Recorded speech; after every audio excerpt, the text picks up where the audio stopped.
it's up to you to seek to know.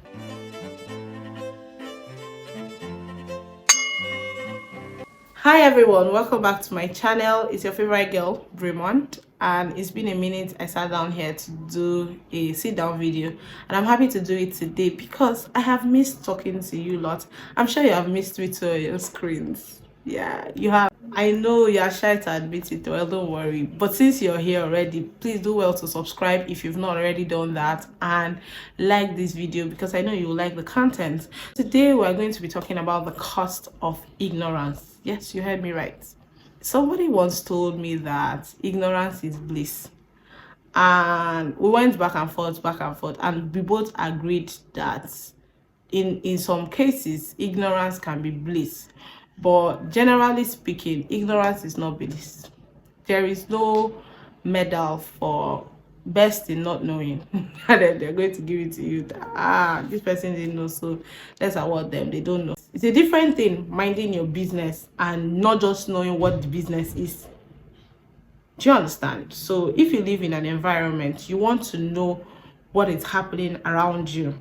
Doesn't mean that you're going to come out in front of your yard and be screaming like, "Kafa, where are you going to?" and whatnot. No, but you want to be aware of your neighbors, who they are, so that when strangers come into your environment, you can tell, oh, that this person doesn't even stay around here and what have you. But when you don't know, when a stranger now comes, you don't even know. I don't even know how to be security conscious, so you're not even aware security wise, right? The cost of ignorance simply means the resultant effect of not knowing the things you're supposed to know.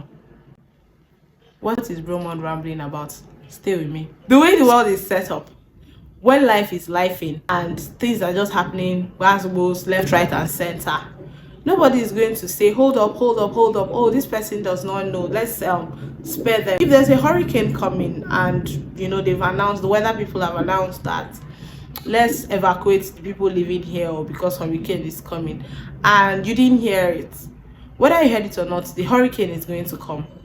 And if you're unfortunate, you're going to be swept. That's good, like totally going to be the end of your life. And then when they are reading it in the news, they'll just be like, an adamant person just refused to leave their home because the information was there, but you didn't hear it. So now the hurricane did not know that he didn't hear it. It's not his business. Do you get it? Just went on and happened. So that's it with life generally. When things happen to you, they are not going to give you an award or a medal that, sorry, you didn't know. So that's why it's up to you to seek to know, right? There are books that are available to you. There are films. From my own perspective, the main essence of movies is to teach you what you didn't already know. So when you skip good movies, or when you decide to watch movies that don't teach you anything, it's not up to me. Do you get? It's not my business anymore, because there are movies that have been created to tell stories that are going to teach you. So in everything that happens in life, there's a lesson there. Whether you know about that lesson or not, there is a lesson there for you. So it's very important to find the lessons in everything you're doing, like everything. Find the moral lesson there and then learn it, because if you don't know, the world is not going to excuse you for not knowing.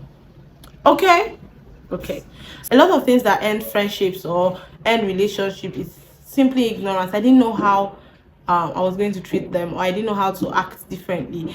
That's where there's room for you to ask the person, how would you want to be loved? Ask, when you meet the person that you want to be friends with, or you ask them important questions that is going to help you navigate that friendship properly. Things like, how do you want to be loved?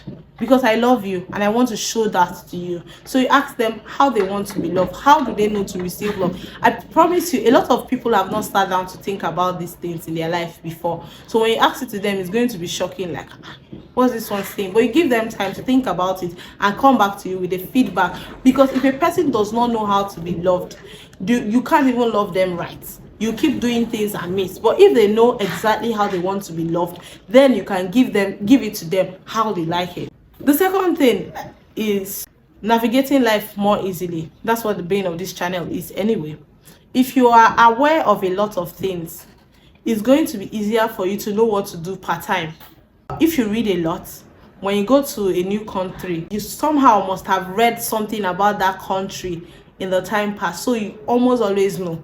And the thing about knowledge is that most of them are not in our conscious mind, it's in our subconscious, but our subconscious remembers.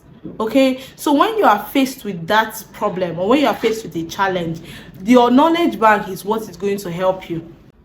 You need to know, you need to read books, you need to watch films, you need to listen to podcasts.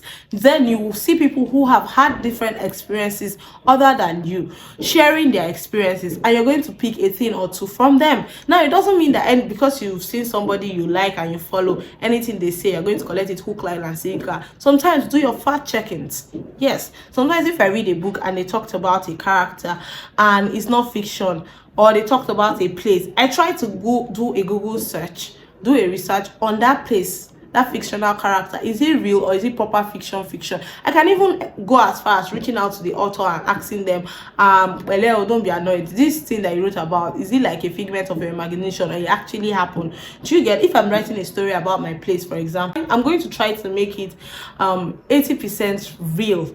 Right, the 20% is just to make the story sweeter, but I'm going to make it 80% real, so that you will know, oh, this is what this place is about and all of that. I just want to say to us that there is no price for ignorance, there is no shame in seeking knowledge. No matter how old you are, it's not too late to start asking questions on things you have no idea of. Clarification is key for every relationship, because if you don't know, you're going to make mistakes. Ask people what they want, give them what you know they want. Don't force your ideologies on other people. Learn to accept ideologies that are different from yours, and you will see that the world will become a better place.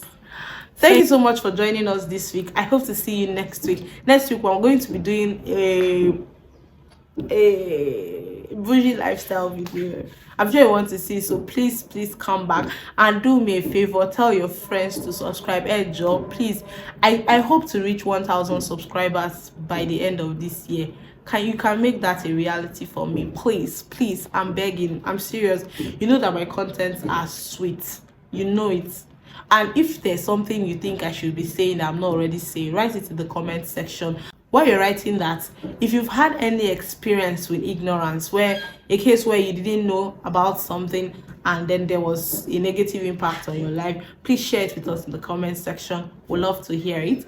Also, you can find more videos here, videos that I've done in the past. Thank you so much. Like, share, comment, subscribe and all of that. Bye.